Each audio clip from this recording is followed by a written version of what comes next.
Hello friends, welcome back to our channel. हम कर रहे हैं आपका क्लास 9th और 10th की एनसीईआरटी को, जो कि आपकी साइंस की एनसीईआरटी है और हिंदी लैंग्वेज में कर रहे हैं। तो चैनल पर नए हैं तो क्लास 10th और 9th के एनसीईआरटी के लिए चैनल को सब्सक्राइब और शेयर कीजिए। हम पढ़ रहे हैं आपका क्लास 10th का सेकंड चैप्टर, जो है आपका अम्ल, क्षारक और लवण। आज हम पढ़ेंगे अम्लों के बारे में कि अम्ल क्या होते हैं, अम्लों के गुण क्या होते हैं, फिर देखेंगे अम्लों के रासायनिक गुण क्या होते हैं, जिनको आप एसिड्स बोलते हैं। हमने देखा था कि संकेतक जो होते हैं, इंडिकेटर्स जो होते हैं, उनके द्वारा हम पता लगा सकते हैं कौन सा पदार्थ अम्ल है, कौन सा पदार्थ क्षार है, ये कौन न्यूट्रल है। ये हम उदासीन पदार्थों का भी पता लगा सकते हैं अम्ल किसके, संकेतकों के द्वारा। संकेतक कई प्रकार के होते हैं। आपने देखा प्राकृतिक संकेतक होते हैं, घ्राण संकेतक होते हैं, कृत्रिम संकेतक होते हैं। इन चीजों को हम पढ़ चुके हैं। तो जिसने भी फर्स्ट क्लास को नहीं देखा हो वो पहले जाके फर्स्ट क्लास को देखेंगे। आज हम देखेंगे, हमने पढ़ तो लिया है कि अम्ल को हम पहचानेंगे कैसे, लेकिन आज हम देखेंगे अम्ल आखिर में होते क्या है। एक चीज आपने समझनी है, आप जो भी भोजन लेते हैं, जो भी खाते हैं, उसमें आप देखेंगे आप अम्ल भी खाते हैं, आप क्षार भी खाते हैं, आप क्या करते हैं, उदासीन चीजें भी खाते हैं, जिनका पीएच वैल्यू, ये अम्ल क्षार कैसे बनते हैं, ये पीएच वैल्यू के अकॉर्डिंग होता है। वो हम आगे देखेंगे जब पीएच स्केल को पढ़ेंगे। अब सबसे सिंपल चीज, जो सबसे सिंपल है आपको समझनी है, अम्ल क्या होते हैं। अम्ल वह पदार्थ होते हैं जो स्वाद में खट्टे होते हैं। ये तो हमें एक बेसिक सी चीज पड़ी, जो हमें दैनिक जीवन में हमें पता होती है कि जो भी खट्टे पदार्थ हैं, जैसे आप देखें सिट्रस फ्रूट जो भी होते हैं, आपके नींबू, मौसमी, संतरा, जो भी सब में क्या पाया जाता है, अम्ल पाए जाते हैं, क्योंकि वो क्या है, स्वाद में खट्टे हैं। इमली वगैरह इन सब में। अब अम्ल अलग अलग प्रकार के हो सकते हैं, लेकिन सीधे से अम्ल की एक परिभाषा देखी हमने, वह सभी पदार्थ जो स्वाद में खट्टे होते हैं। और दूसरी जो इंपॉर्टेंट चीज है, जब किसी भी अम्ल को आप जल में डालते हैं तब वो क्या करता है, H+ आयन देता है। ये क्या है, अम्ल की बहुत ही सिंपल परिभाषा है। अम्ल क्या होंगे, वह सभी पदार्थ जो स्वाद में खट्टे होते हैं, वो क्या होते हैं, अम्ल होते हैं। उनमें अम्ल उपस्थित होता है।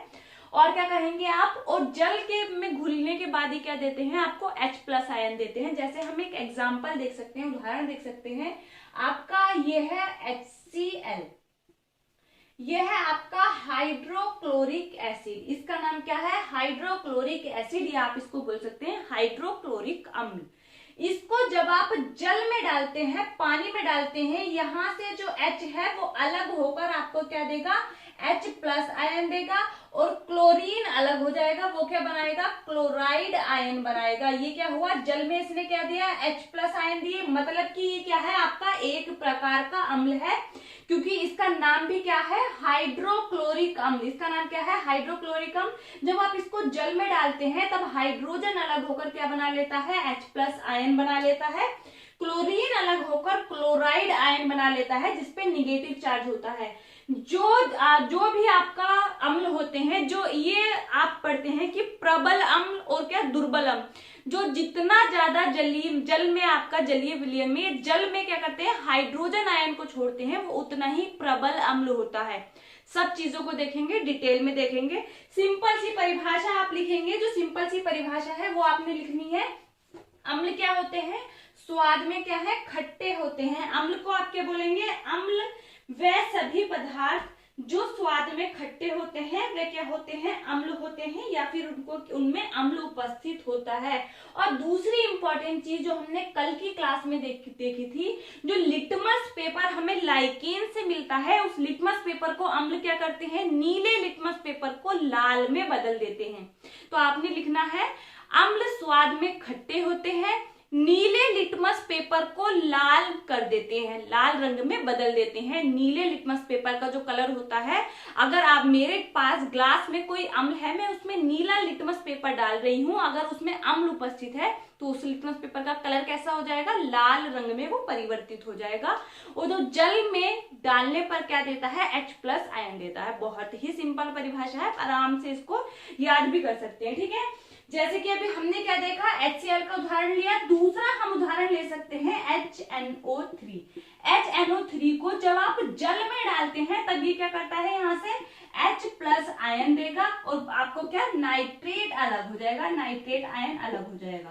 तो ये जो H प्लस आयन दिया ना इसने, तो मतलब ये क्या है आपका एक अम्ल है, क्योंकि ये जल में डालने पर, यहाँ पर आपने किस में डालना है, जल में डालना है, वाटर में डालना है। वाटर में डालने के बाद क्या होगा, ये H प्लस आयन को देगा, इसलिए ये क्या है आपका एक अम्ल है। और इसका नाम क्या है, अगर हम इसका नाम देखें, नाम है इसका नाइट्रिक अम्ल। नाइट्रिक अम्ल या नाइट्रिक एसिड आप कुछ भी बोल सकते हैं।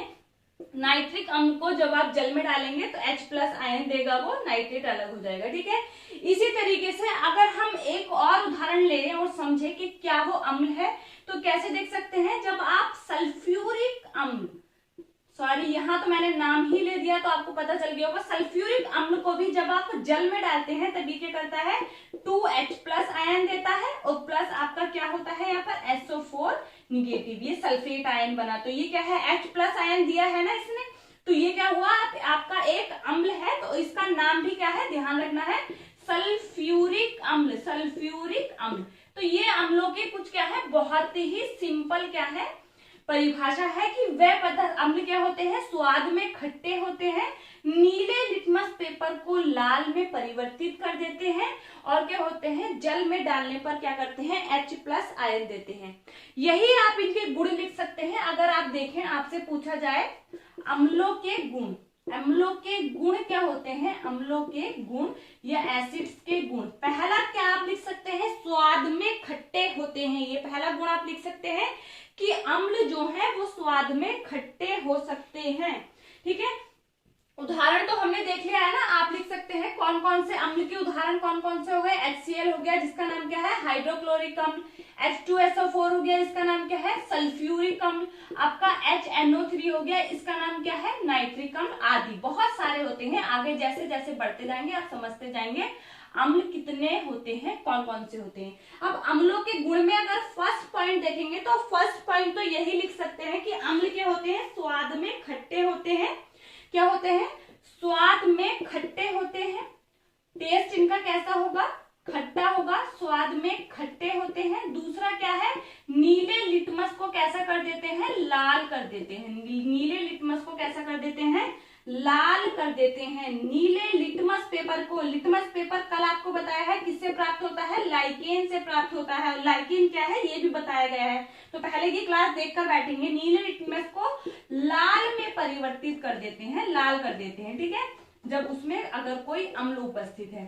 फिर क्या है, जल में आपको H प्लस आयन देते हैं, जल में क्या देंगे, H प्लस आयन देंगे। राइटिंग के ऊपर कोई नहीं जाएगा, बहुत ही स्पीड से लिखा जा रहा है, तो आपको समझ आना चाहिए, आपको दिखना चाहिए। जिसको भी क्लियरली नहीं दिखेगा वो नीचे कमेंट जरूर करना है आपने।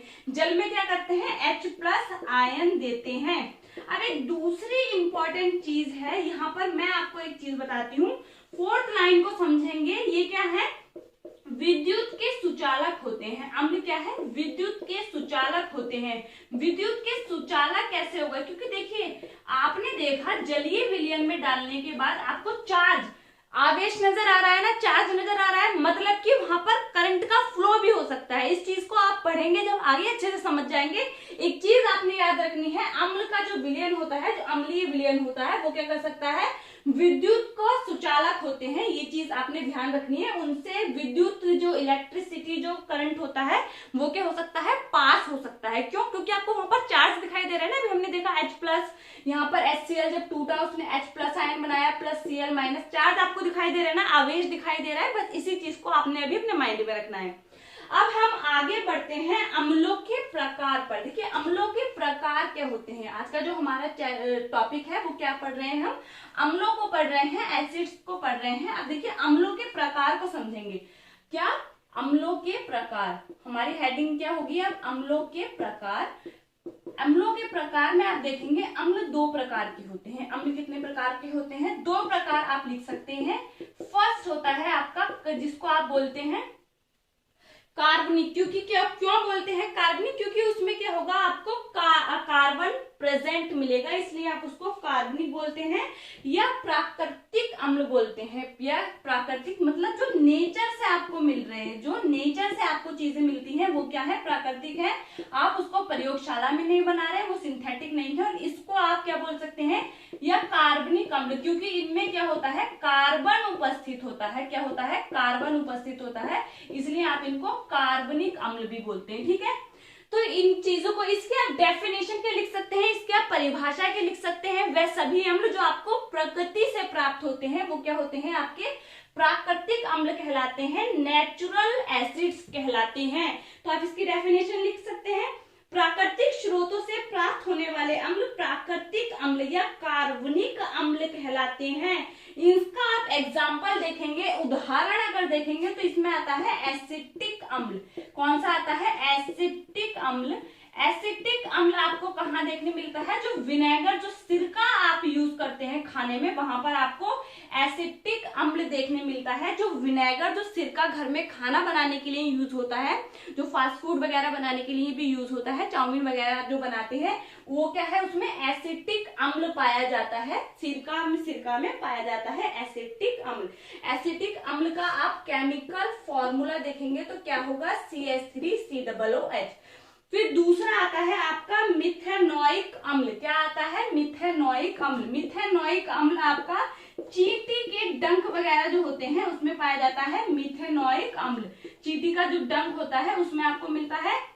तीसरा इसका उदाहरण देख सकते हैं, ऑक्सैलिक अम्ल। ऑक्सैलिक अम्ल आपको मिलता है टमाटर के अंदर। ऑक्सैलिक अम्ल कहाँ मिलता है, टमाटर के अंदर पाया जाता है।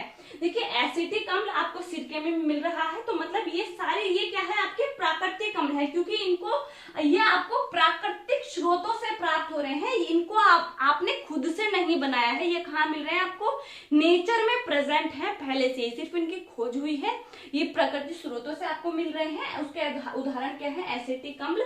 मिथेनॉइक अम्ल है आपका, मिथेनॉइक अम्ल को आप लिख सकते हैं HCOOH। ठीक है, फिर आप देखेंगे ऑक्सैलिक अम्ल आपको हम कहाँ मिलता है, ऑक्सैलिक अम्ल आपको टमाटर में मिलता है। इसके लिए आप देख सकते हैं C2H2OH। ये सब ETC, मतलब ये कुछ उदाहरण हैं आपके। ठीक है, प्राकृतिक या कार्बनिक अम्ल के उदाहरण हैं ये आपके, कौन सा, मिथेनॉइक अम्ल, एसिटिक अम्ल और आपका ऑक्सैलिक अम्ल। ऑक्सैलिक अम्ल आपको टमाटर में देखने मिलता है। दूसरा अगर आप प्रकार देखें तो कृत्रिम होगा या अकार्बनिक होगा।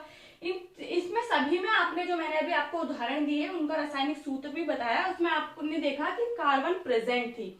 अब दूसरा देखेंगे कौन सा होगा, खनिज अम्ल। ये जिनको आप क्या बोलते हैं, अकार्बनिक अम्ल बोलते हैं। दूसरा प्रकार क्या होगा, खनिज अम्ल, जो खनिजों से आपको मिलेंगे, खनिज अम्ल, ये जिसको आप अकार्बनिक अम्ल बोलते हैं, या क्या होगा, अकार्बनिक अम्ल।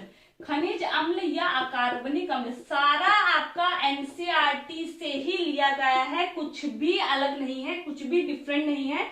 यहाँ पर एनसीईआरटी नहीं गाना है, पूरी एनसीईआरटी आपको आपने ये कहेंगे कि फिंगर टिप पर मिलेगी अगर आप अच्छे से एक एक चीज को फॉलो करेंगे। अकार्बनिक अम्ल क्या होते हैं, इनको आप कृत्रिम भी बोल सकते हैं, क्यों, क्योंकि ये मानव निर्मित, ये सिंथेटिक एसिड या खनिज अम्ल के रूप में जाना जाता है। ठीक है, इनको अब इसके अगर आप उदाहरण देखेंगे, जैसे आप अभी हमने उदाहरण देखे थे HCl, हाइड्रोक्लोरिक अम्ल, H2SO4, सल्फ्यूरिक अम्ल या फिर HNO3, ये क्या है, आपके खनिज अम्ल है या फिर क्या है, अकार्बनिक अम्ल है। क्योंकि क्या है, ये मानव निर्मित है या फिर इनको खनिज स्रोतों से प्राप्त किया जाता है या मानव निर्मित होते हैं, ये ध्यान रखना है आपने। ठीक है, अब देखिए कुछ थोड़ा सा इन चीजों को देख लेते हैं कि कौन सा अम्ल आपको कहाँ पर देखने के लिए मिलेगा, कौन सा अम्ल आपको कहाँ पर देखने के लिए मिलेगा। जैसे कि अगर हम देखें, आपका एसिटिक अम्ल अभी हमने देखा सिरके में मिलेगा आपको। एसिटिक अम्ल कहाँ मिलेगा, सिरके में मिलेगा। मिथेनॉइक अम्ल आपको कहाँ मिलेगा, चींटी के डंक में मिलेगा। एक होता है सिट्रिक अम्ल, सिट्रिक अम्ल या सिट्रिक एसिड आप इसको बोलेंगे, सिट्रिक अम्ल। एसिड भी लिख सकते हैं आप, हिंदी का वर्ड इंग्लिश में भी कई बार आपसे पूछा जाता है। सिट्रिक एसिड ये आप खट्टे पदार्थों में मिलता है, जैसे नींबू, संतरा, ये जो हुआ इसमें आपको क्या मिलेगा, सिट्रिक एसिड मिलेगा। फिर आता है एक टार्ट्रिक अम्ल, ये इंपॉर्टेंट क्वेश्चन है, आपको पूछे जाते हैं। टार्ट्रिक अम्ल आपको कहाँ मिलता है, इमली में पाया जाता है। जो इमली यूज होती है खाना बनाने के लिए, ये खाने के लिए, उसमें जो अम्ल पाया जाता है वो कौन सा होता है? टार्ट्रिक अम्ल होता है। ऑक्सैलिक अम्ल आपका कहाँ मिलता है? आपको ऑक्सैलिक अम्ल भी आपने देखा था कि टमाटर में मिलता है। फिर आता है आपका एस्कॉर्बिक अम्ल जो होता है वो आपको मिलेगा अमरूद आंवले में। एसिटिक अम्ल आपको कहाँ मिलेगा? एसिटिक अम्ल आपको सिरके में मिलेगा, विनेगर में मिलेगा। ठीक है, अब देखिए आगे बढ़ते हैं अम्लों के रासायनिक गुणों के बारे में। अभी तक हमने उसके कुछ सामान्य गुणों को देखा था, अब बात करते हैं अम्लों के रासायनिक गुण। रासायनिक गुण क्या होते हैं? रासायनिक गुण वह होते हैं, जैसे कि आप बोलें कि अगर अम्ल धातु से क्रिया करेंगे तब क्या मिलेगा? अगर अम्ल अधातु से क्रिया करेंगे, मतलब किसी चीज से क्रिया करने पर अम्ल के बाद जो उत्पाद बनेगा वो क्या होगा? अम्लों के रासायनिक गुण। तो यहाँ पर आप समझेंगे अम्लों के जो रासायनिक गुण, मतलब अगर आपसे पूछा जाए कि जब भी कोई अम्ल धातु के साथ क्रिया करता है, किसी भी मेटल के साथ क्रिया करता है, तब क्या बनेगा? तो ध्यान रखना है, जब भी कोई अम्ल धातु से क्रिया करता है, मेटल से क्रिया करता है, हाइड्रोजन गैस मिलती है, आपको संबंधित लवण मिलेंगे।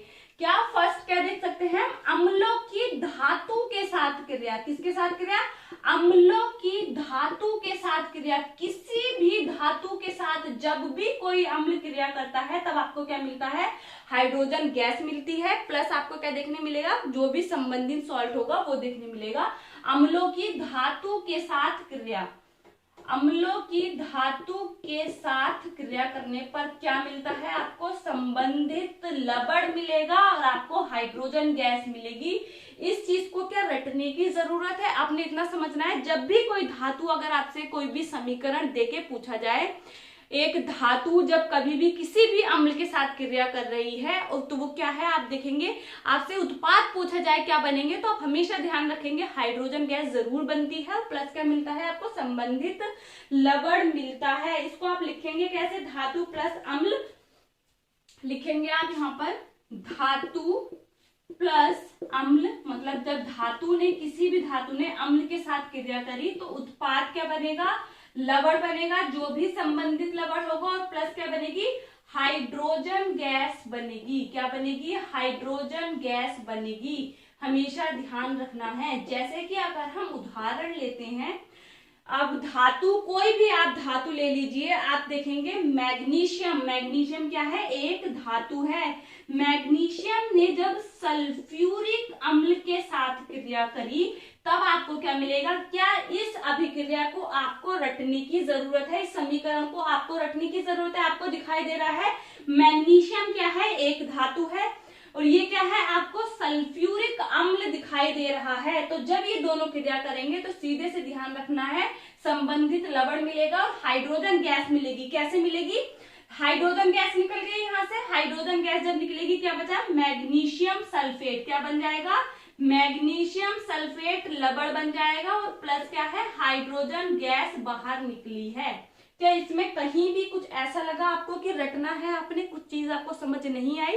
ये आपने नियम ध्यान रखना है, जब भी कोई अम्ल किसी धातु से क्रिया करता है तब क्या बनेगा?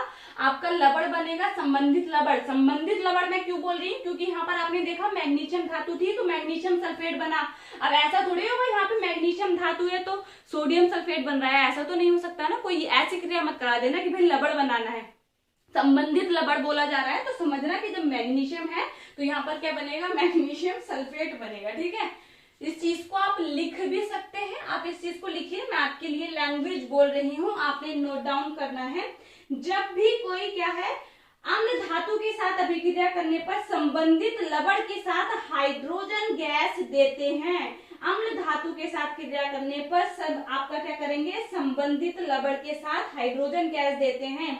अब एक क्रिया हम देखते हैं, क्या जब हम देखें जिंक है, ये क्या है आपका? जिंक। जिंक क्या है? एक धातु है। जब ये क्रिया करेगा हाइड्रोक्लोरिक अम्ल के साथ तब यहाँ पर क्या बनेगा?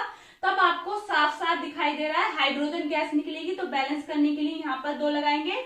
यहाँ पर बनेगा आपका जिंक क्लोराइड, और प्लस क्या है? हाइड्रोजन गैस तो बाहर आनी ही है, ये गैस बाहर निकलने का क्या है? प्रतीक है। ये क्या है आपका? जिंक क्या है? एक धातु है। क्या आपसे ये क्रिया पूछी जाए कि ये क्रिया कौन सी है, तो ये धातु की अम्लों के साथ क्रिया है जिसमें उसको संबंधित लवण बना है, हाइड्रोजन गैस बाहर निकली है। ये आपको क्रिया समझ आई? आप स्क्रीनशॉट ले लीजिए, मैं सामने से हट जाती हूं। जब हाइड्रोक्लोरिक अम्ल जिंक धातु के साथ अभिक्रिया क्रिया करता है तब क्या मिलता है? जिंक क्लोराइड बनता है, हाइड्रोजन गैस बनते हैं। इस चीज को आप लिख सकते हैं। जब जिंक धातु हाइड्रोजन क्लोराइड के साथ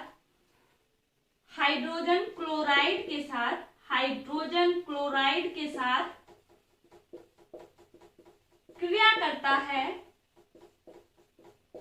हाइड्रोक्लोरिक अम्ल के साथ, हाइड्रोजन क्लोराइड नहीं होगा, यहाँ पर क्या होगा? हाइड्रोक्लोरिक अम्ल के साथ क्रिया कर रहा है ना, हाइड्रोक्लोरिक अम्ल के साथ। जब जिंक धातु हाइड्रोक्लोरिक अम्ल के साथ क्रिया करता है, तब क्या बनता है आपका? जिंक क्लोराइड बनेगा।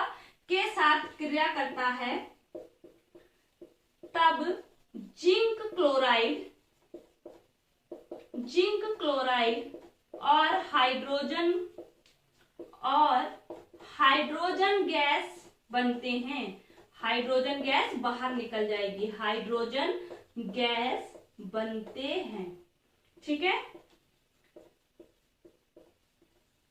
इस चीज को आप लिख लीजिए, मैं साइड हो जाती हूँ, आप स्क्रीनशॉट ले सकते हैं। ठीक है, अब दूसरी क्रिया आपने देखनी है। जब सोडियम की क्रिया होगी सल्फ्यूरिक अम्ल के साथ तब क्या बनेगा? जब सोडियम की क्रिया हम सल्फ्यूरिक अम्ल के साथ करेंगे तब क्या होगा? तो ध्यान रखना है, सोडियम क्या है? आपका एक धातु है। सोडियम क्या है? एक धातु है। जब वो सल्फ्यूरिक अम्ल के साथ क्रिया करेगी तब क्या बनेगा? हाइड्रोजन गैस बनेगी और क्या होगा? संबंधित लवण बाहर निकल आएगा, जिसको आप क्या बोलेंगे? सोडियम सल्फेट बोलेंगे। इसको क्या बोलेंगे आप? सोडियम सल्फेट बोलेंगे। देखें, जब सोडियम की क्रिया किसके साथ होगी? आपके दो सोडियम लेने हैं यहाँ पर, H2SO4 के साथ होगी, सल्फ्यूरिक अम्ल के साथ होगी, तब क्या बनेगा? हाइड्रोजन गैस बाहर निकलनी है। तो ये क्या बनेगा? Na2SO4, जिसका नाम है सोडियम सल्फेट। क्या है? Sodium sulphate. सोडियम सल्फेट बनता है, प्लस क्या होगा? हाइड्रोजन गैस जो है वो क्या होगी? बाहर निकल जाएगी। तो आप इसको लिख भी सकते हैं, जब सोडियम धातु सल्फ्यूरिक अम्ल के साथ क्रिया करती है तब सोडियम सल्फेट और हाइड्रोजन गैस बनते हैं। स्क्रीनशॉट ले लीजिए, मैं सामने से हट जाती हूँ। नेक्स्ट देखते हैं। अब हमें ये चीज पता चली कि क्या हुआ? हाइड्रोजन गैस बन रही है। हाइड्रोजन गैस बन रही है किसी भी धातु की जब क्रिया हो रही है अम्ल के साथ। जब कोई भी अम्ल किसी धातु के साथ क्रिया करता है तब हाइड्रोजन गैस बन रही है। अब इसका कोई प्रूफ भी तो होगा, कैसे पता चलेगा कि हाइड्रोजन गैस बन रही है? तो जब भी ये क्रिया हुई, आप एनसीईआरटी में देख सकते हैं डायग्राम इस तरीके से। टेस्ट ट्यूब अगर आप देखेंगे, टेस्ट ट्यूब आपने लिया, मान लीजिए यहाँ पर आपने क्या लिया? इसमें सल्फ्यूरिक अम्ल लिया है, यहाँ से आप जिंक के दानों को डाल रहे हैं। जब इसमें मिला रहे हैं तो जिंक क्या है? एक धातु है, ये रहा सल्फ्यूरिक एसिड। यहाँ से जो गैस बाहर निकलेगी उसको अच्छे से निकलने के लिए व्यवस्थित किया गया है। उसको अच्छे से निकलने के लिए यहाँ पर एक पाइप जैसा वो लगाया गया है। ये गैस अब जो बनेगी वो यहाँ से निकलेगी। यहाँ पर आप क्या करेंगे? एक मोमबत्ती जला देंगे। मोमबत्ती क्या है? यहाँ पर जला देंगे। तो जब वो गैस बाहर निकलेगी, आपने मोमबत्ती जलानी है, तब आप क्या देखेंगे? जब हाइड्रोजन गैस होती है, आपको ध्यान रखना है, हाइड्रोजन एक बहुत ही ज्वलनशील गैस है, मतलब बहुत ही तेज जलने वाली गैस है हाइड्रोजन गैस। और इसका जो एक अभिलक्षण है वो क्या है? ये पॉप साउंड के साथ जलती है। मतलब जब भी हाइड्रोजन गैस जहां भी जलेगी, ये जो मोमबत्ती रखी गई है वो इसीलिए रखी गई है, जब यहाँ से हाइड्रोजन गैस आएगी तब क्या होगा? आपको एक साउंड ध्वनि सुनाई देगी, जो होगी पॉप की ध्वनि। इस पॉप की ध्वनि के लिए क्या है? ये हाइड्रोजन गैस की परीक्षण के लिए किया गया क्या है? एक्सपेरिमेंट है, जिससे पता चला कि वो जो गैस निकल रही है वो हाइड्रोजन गैस है। क्योंकि पॉप साउंड के साथ वो गैस जब बाहर निकलेगी तो उससे क्लियर हो जाएगा कि वो क्या है? आपकी एक हाइड्रोजन गैस है। क्या है वो? हाइड्रोजन गैस है। तो आप इसको लिख सकते हैं, धातु के साथ अम्ल की अभिक्रिया के बाद निकलने वाली गैस का परीक्षण उसके पास एक जलती हुई मोमबत्ती लाकर किया जा सकता है। यदि गैस पॉप ध्वनि के साथ जलती है तो वह हाइड्रोजन गैस के विकास की पुष्टि करता है। फिर देखिए, पॉप ध्वनि के साथ जलना हाइड्रोजन गैस का क्या है? एक अभिलाक्षणिक गुण है। मतलब जब भी हाइड्रोजन गैस जलती है तो वो एक पॉप साउंड के साथ जलती है। यही क्या है? हाइड्रोजन गैस को पहचानने में हेल्प करता है। तो आज की वीडियो यहीं पर खत्म करते हैं। हम मिलते हैं हमारे नेक्स्ट वीडियो में हर सुबह 10 बजे इसी तरह की वीडियोस के लिए। चैनल को सब्सक्राइब और दूसरों के साथ शेयर कीजिए। Thank you.